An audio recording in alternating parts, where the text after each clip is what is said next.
মাখা তো আমরা সকলে খেয়ে থাকি, বাট আজকে করবো একটু ইউনিক ভাবে। Hello everyone, this is me Neha and welcome back to my another mini vlog. বাড়িতে কিন্তু আমার আব্বু এনেছিল আজকে পেয়ারা অনেকগুলো, তো তার মধ্যে থেকে সব থেকে বেছে বড়টা নিয়ে নিয়েছি। এমনিতে কিন্তু অনেকেই আছে আমাদের মতন যারা কিন্তু ফ্রুট খেতে একদমই পছন্দ করে না। আর এখন যেহেতু আমার মেডিসিন চলছে সেই কারণে কিন্তু বাইরের আজে বাজে খাওয়ার একদম বন্ধ।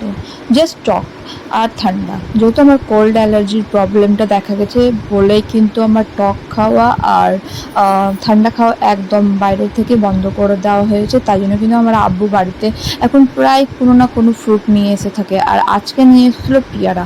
পেয়ারা এমনিতেই খেতে খুব ভালো লাগে, এমনি সিম্পল লবণ দিলে খেলেও ভালো লাগে, বাট ভাবলাম যখন এখানে আছে একটা এত সুন্দর একটা পেয়ারা পেয়ে গেছি তাহলে আজকে একটু আলাদা কিছু করা যাক।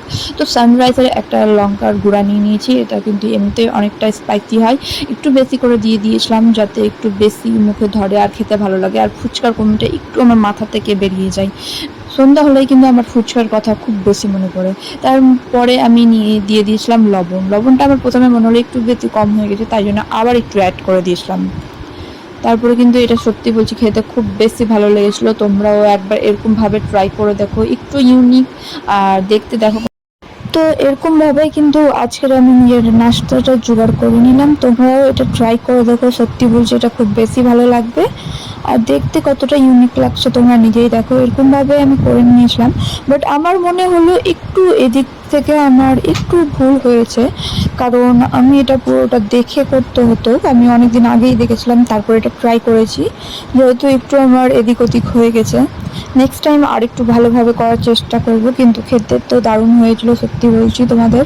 তো তোমরাও এটা ট্রাই করে দেখো, খেতেও ভালো লাগবে। আর যারা পেয়ারা একদমই পছন্দ করো না তাদেরও কিন্তু খেতে খুব বেশি ভালো লাগবে। আমার তো এমনিতেই কিন্তু পেয়ারা খেতে ভালোই লাগে, যেহেতু আমি এখন বাইরে কিন্তু ফুচকা খেতে পারছি না, তাই জন্য ভাবলাম একটু এরকমভাবে খাওয়া যাক, তাহলে কিন্তু খেতে মজাও লাগবে আর ফুচকার যে ক্রেভিংটা সেটাও কিন্তু মন থেকে দূরে হয়ে যাবে। আজকের জন্য এতটাই, দেখা হবে আবার নেক্সট মিনি ব্লগে। টাটা।